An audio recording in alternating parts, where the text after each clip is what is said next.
जय जगन्नाथ। जय जगन्नाथ। जय बाबा लिंगराज। मोर प्रिय ओडिशावासी को नमस्कार, जोहार। ओडिशा के राज्यपाल हरिबाबू जी, हमारे लोकप्रिय मुख्यमंत्री मोहन चरण मांझी जी, केंद्रीय मंत्रिमंडल में मेरे सहयोगी जुएल ओरांव जी, धर्मेंद्र प्रधान जी, अश्विनी वैष्णव जी, ओडिशा के उप मुख्यमंत्री कनकवर्धन सिंह देव जी, प्रभाती परिदा जी, राज्य सरकार के अन्य मंत्रीगण, सांसद और विधायकगण और ओडिशा के मेरे सभी भाइयों और बहनों, आज 20 जून का ये दिन बहुत विशेष है। आज ओडिशा की पहली बीजेपी सरकार ने सफलता के साथ 1 साल पूरा किया है। ये वर्षगांठ सिर्फ सरकार की नहीं है, ये सुशासन की स्थापना की वर्षगांठ है। यह 1 साल जन सेवा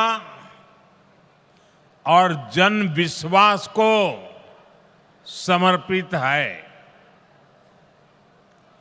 ये ओडिशा के करोड़ों मतदाताओं के विश्वास पर खरा उतरने के ईमानदार प्रयास का एक शानदार वर्ष है। मैं ओडिशा की जनता का, आप सभी का हृदय से अभिनंदन करता हूं। मैं मुख्यमंत्री श्रीमान मोहन मांझी जी और उनकी पूरी टीम को भी बहुत बहुत बधाई देता हूं। आप सभी ने प्रशंसनीय काम करके ओडिशा के विकास को नई गति दी है। साथियों, ओडिशा सिर्फ एक राज्य भर नहीं है, ये ओडिशा भारत की विरासत का दिव्य सितारा है।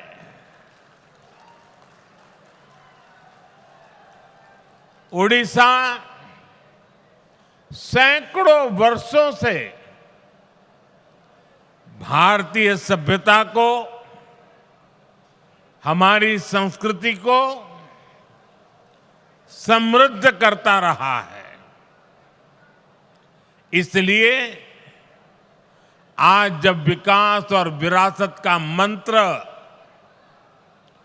भारत की प्रगति का आधार बना है, तब ओडिशा की भूमिका और बड़ी हो गई है। बीते 1 वर्ष में ओडिशा ने विकास भी और विरासत भी इस मंत्र को आत्मसात करके दिखाया है। इस मंत्र पर तेजी से आगे बढ़ा है। साथियों, ये सुखद संयोग है कि जब ओडिशा की बीजेपी सरकार अपने 1 साल पूरे कर रही है, तब आप सभी भगवान जगन्नाथ जी की रथ यात्रा की तैयारियों में जुटे हैं। महाप्रभु हमारे लिए आराध्य भी है, प्रेरणा भी है, और महाप्रभु के आशीर्वाद से श्री मंदिर से जुड़े विषयों का समाधान भी हो गया है। मैं मोहन जी और उनकी सरकार का अभिनंदन करता हूं कि उन्होंने करोड़ों करोड़ों भक्तों के निवेदन का मान रखा। यहां सरकार बनते ही श्री मंदिर के चारों द्वार खोल दिए थे। श्री मंदिर का रत्न भंडार भी खुल गया है। और ये कोई राजनीतिक जय विजय का विषय नहीं है। ये करोड़ों भक्तों की आस्था का सम्मान करने का कार्य हुआ है। साथियों, अभी 2 दिन पहले मैं कनाडा में G7 समिट के लिए वहां था और अमेरिका के राष्ट्रपति ट्रंप ने मुझे फोन किया। उन्होंने कहा कि अब कनाडा तो आए ही हैं, तो वॉशिंगटन होकर के जाइए, साथ में खाना खाएंगे, बातें करेंगे। उन्होंने बड़े आग्रह से निमंत्रण दिया। मैंने अमेरिका के राष्ट्रपति को कहा कि आपका निमंत्रण के लिए धन्यवाद, मुझे तो महाप्रभु की धरती पर जाना बहुत जरूरी है।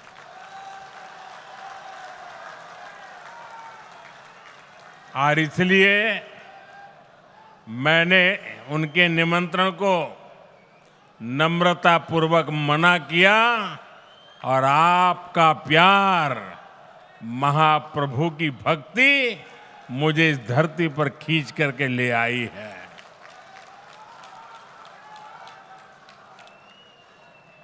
भाइयों बहनों, आजादी के बाद दशकों तक देश में लोगों ने कांग्रेस का मॉडल देखा। कांग्रेस के मॉडल में न सुशासन था और न ही लोगों का जीवन आसान था। विकास परियोजनाओं को अटकाना, लटकाना, भटकाना, घनघोर करप्शन, यही कांग्रेस के विकास मॉडल की पहचान थी। अब देश पिछले कुछ वर्षों से व्यापक तौर पर बीजेपी का विकास का मॉडल देख रहा है। बीते दशक में देश के कई राज्य ऐसे हैं जहां पहली बार भाजपा की सरकारें बनी है। इन राज्यों में सिर्फ सरकार नहीं बदली, बल्कि सामाजिक और आर्थिक परिवर्तन का भी नया दौर शुरू हुआ है। मैं आपको पूर्वी भारत के ही उदाहरण देकर के समझाना चाहता हूं। मैं एक उदाहरण देता हूं असम का। असम में एक दशक पहले तक स्थितियां बहुत खराब थी। अस्थिरता, अलगाव, हिंसा, यही सब कुछ असम में नजर आता था। लेकिन आज असम विकास के नए रास्ते पर दौड़ रहा है। कई दशकों से जो उग्रवादी गतिविधियां चल रही थी वो बंद हुई है। आज असम कई पैमानों में देश के दूसरे राज्यों से आगे निकल रहा है। इसी तरह दूसरा एक राज्य का मैं उल्लेख करूंगा, त्रिपुरा। त्रिपुरा में भी कई दशकों से वामपंथी शासन के बाद लोगों ने भाजपा को पहली बार अवसर दिया। त्रिपुरा भी विकास के हर पैमाने पर काफी पीछे चल रहा था। इंफ्रास्ट्रक्चर बेहाल था, सरकारी सिस्टम में लोगों की सुनवाई नहीं होती थी, हिंसा और भ्रष्टाचार से हर कोई परेशान था। और जब से भाजपा को सेवा करने का अवसर मिला,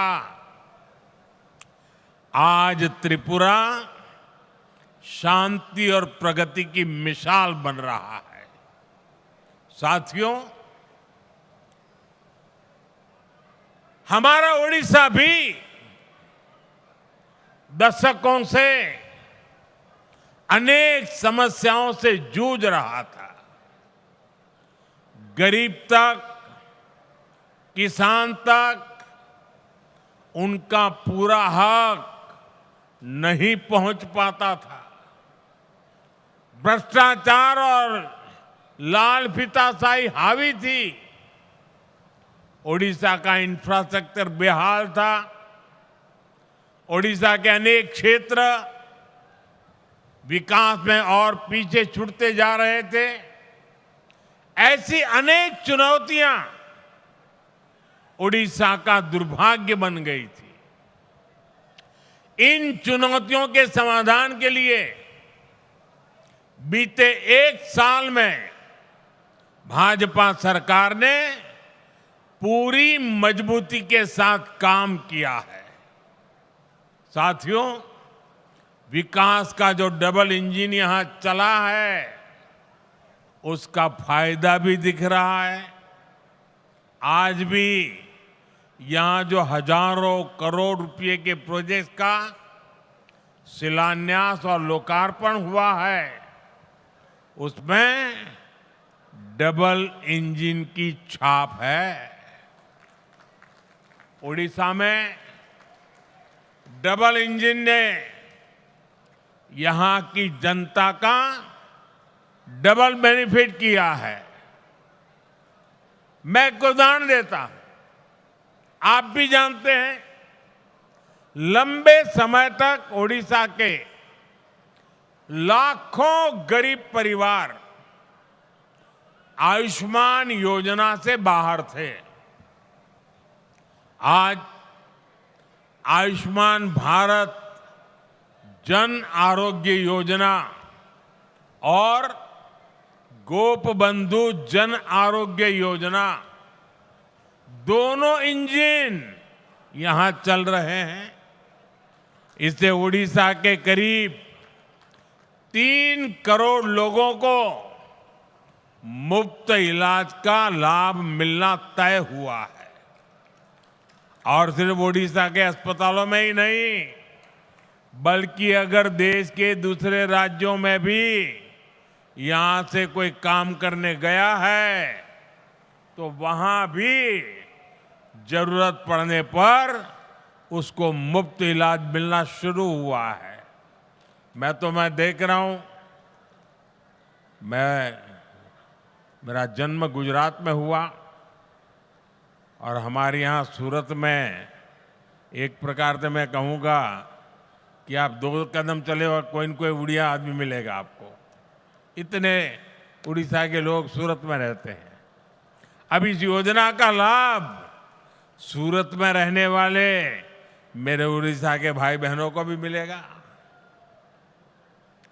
अभी तक उड़ीसा के जिन 2 लाख लोगों का इलाज इस योजना के तहत हुआ है, उसमें अनेकों लोगों ने देश के 1 दर्जन से ज्यादा राज्यों में मुफ्त इलाज पाया है। 1 साल पहले तक इतने सारे साथियों को मुफ्त इलाज की ऐसी सुविधा संभव ही नहीं थी। इस डबल इंजन के साथ सोने पर सुहागा वाली बात भी हुई है। यहां ओडिशा में 70 साल से ऊपर के 23 लाख से ज्यादा बुजुर्ग हैं। उन्हें प्रधानमंत्री वय वंदना योजना के माध्यम से 5 लाख रुपए तक का मुफ्त इलाज मिलना पक्का हुआ। यानी सामान्य परिवारों की बहुत बड़ी चिंता कम करने का काम हमारी सरकार ने किया है। इसी तरह पहले उड़ीसा के किसानों को किसान सम्मान निधि का पूरा लाभ नहीं मिल पाता था।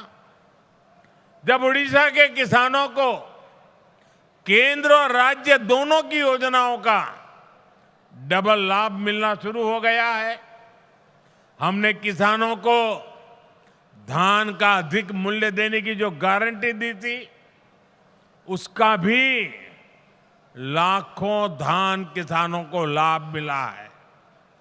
साथियों, केंद्र की ऐसी कई योजनाएं हैं जिनका पूरा लाभ पहले उड़ीसा को नहीं मिल पाता था। आज केंद्र और राज्य दोनों सरकारों की योजनाओं का बेनिफिट लोगों को मिल रहा है। यही नहीं, चुनाव के दौरान जो भी गारंटियां माताओं, बहनों, किसानों और नौजवानों को हमने दी थी, उनको तेज गति से जमीन पर उतारा गया है। साथियों, हमारी सरकार की एक बहुत बड़ी उपलब्धि वंचितों के सशक्तिकरण की रही है। उड़ीसा में तो बहुत बड़ी संख्या में हमारा जनजातीय समाज रहता है, लेकिन दुर्भाग्य से अतीत में आदिवासी समाज को निरंतर उपेक्षा मिली। उनके हिस्से में पिछड़ापन रहा, गरीबी रही, अभाव रहा।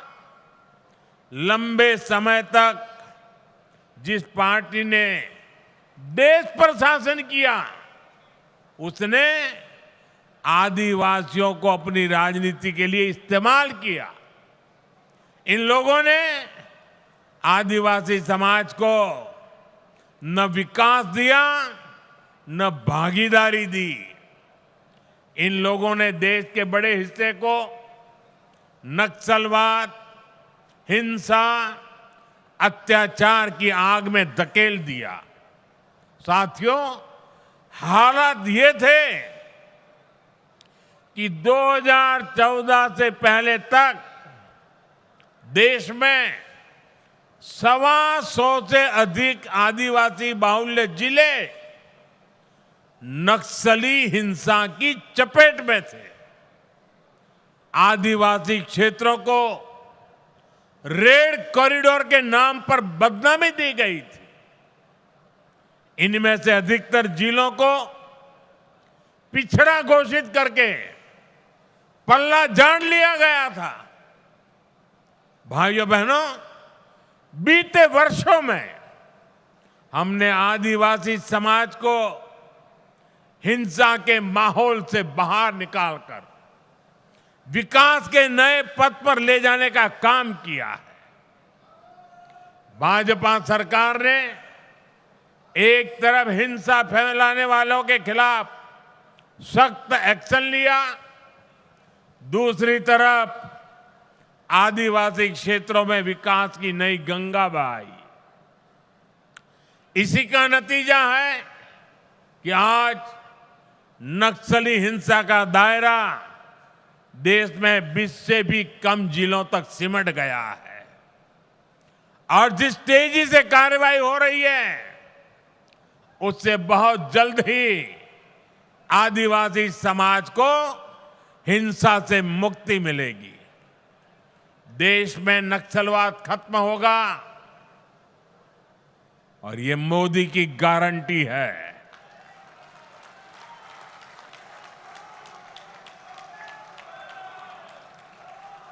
साथियों, आदिवासी साथियों के सपने पूरे करना, उन्हें नए अवसर देना, उनके जीवन से मुश्किलें कम करना हमारी सरकार की प्राथमिकता है। इसलिए पहली बार जनजातीय विकास के लिए 2 बहुत बड़ी राष्ट्रीय योजनाएं देश में बनी है। इन 2 योजनाओं पर 1 लाख करोड़ रुपए से भी ज्यादा खर्च किए जा रहे हैं। पहली योजना है धरती आबा जनजातीय ग्राम उत्कर्ष अभियान। बिरसा मुंडा जी के नाम पर इसको रखा गया है। इसके तहत देश भर में 60,000 से अधिक आदिवासी गांवों में विकास के काम किए जा रहे हैं। यहां ओडिशा में भी कहीं आदिवासियों के लिए घर बन रहे हैं, रोड बन रहे हैं, बिजली पानी की सुविधाएं बन रही है। यहां ओडिशा के 11 जिलों में 40 आवासीय विद्यालय भी बन रहे हैं। केंद्र सरकार ने इस पर भी सैकड़ों करोड़ रुपए खर्च कर रही है। साथियों, जो दूसरी योजना है उसका नाम है पीएम जनमन योजना। इस योजना की प्रेरणा ओडिशा की धरती से आई है। देश की पहली आदिवासी महिला राष्ट्रपति ओडिशा की बेटी आदरणीय द्रौपदी मुर्मू जी ने इस योजना के लिए हमें मार्गदर्शन दिया है। इस योजना के तहत आदिवासियों में भी अति पिछड़ी आदिवासी जातियों की मदद करने का काम हो रहा है। इनकी अनेक छोटी छोटी आदिवासी बस्तियों में सैकड़ों करोड़ रुपए के काम हो रहे हैं। साथियों, ओडिशा में बहुत बड़ी संख्या में हमारे मछुआरे साथी रहते हैं। उनके लिए भी पहली बार पीएम मत्स्य संपदा योजना, बहुत बड़ी योजना, देशव्यापी योजना बनाई गई है। पहली बार मछुआरों को भी किसान क्रेडिट कार्ड की सुविधा मिली है। केंद्र सरकार 25,000 करोड़ रुपए का एक विशेष फंड बनाने जा रही है। इसका भी बहुत बड़ा लाभ उड़ीसा में समंदर के तट पर रहने वाले साथियों को होगा, हमारे नौजवानों को होगा। साथियों, 21वीं सदी के भारत के विकास को पूर्वी भारत से ही गति मिलेगी। ये पूर्वोदय का कालखंड है। इसी भाव के साथ हम ओडिशा सहित पूरे पूर्वी भारत के विकास में जुटे हैं। 1 साल पहले यहां भाजपा सरकार बनने के बाद इस अभियान में और गति आ गई है। ओडिशा के पारादीप से लेकर झारसुगुड़ा तक औद्योगिक क्षेत्र का विस्तार हो रहा है। इससे ओडिशा में मिनरल्स और पोर्ट लेड इकोनॉमी को बल मिल रहा है। ओडिशा में रोड, रेल और एयर कनेक्टिविटी पर केंद्र सरकार हजारों करोड़ रुपए खर्च कर रही है। पारादीप में मेगा ड्यूएल फीड क्रैकर और डाउनस्ट्रीम यूनिट इसकी स्थापना हो।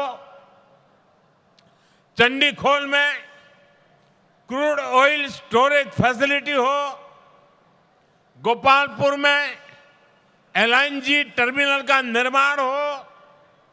ऐसे अनेक कदम ओडिशा को एक बड़े इंडस्ट्रियल स्टेट के रूप में स्थापित करेंगे। यहां पेट्रोलियम, पेट्रोकेमिकल्स, टेक्सटाइल और प्लास्टिक से जुड़े उद्योगों को बल मिलेगा। इससे छोटे और लघु उद्योगों का बहुत बड़ा नेटवर्क यहां बनेगा। ये नौजवानों के लिए रोजगार के लाखों नए अवसर लेकर आएगा। बीते वर्षों में ओडिशा में पेट्रोलियम और पेट्रोकेमिकल्स के सेक्टर में ही करीब 1.5 लाख करोड़ रुपए का निवेश हो चुका है।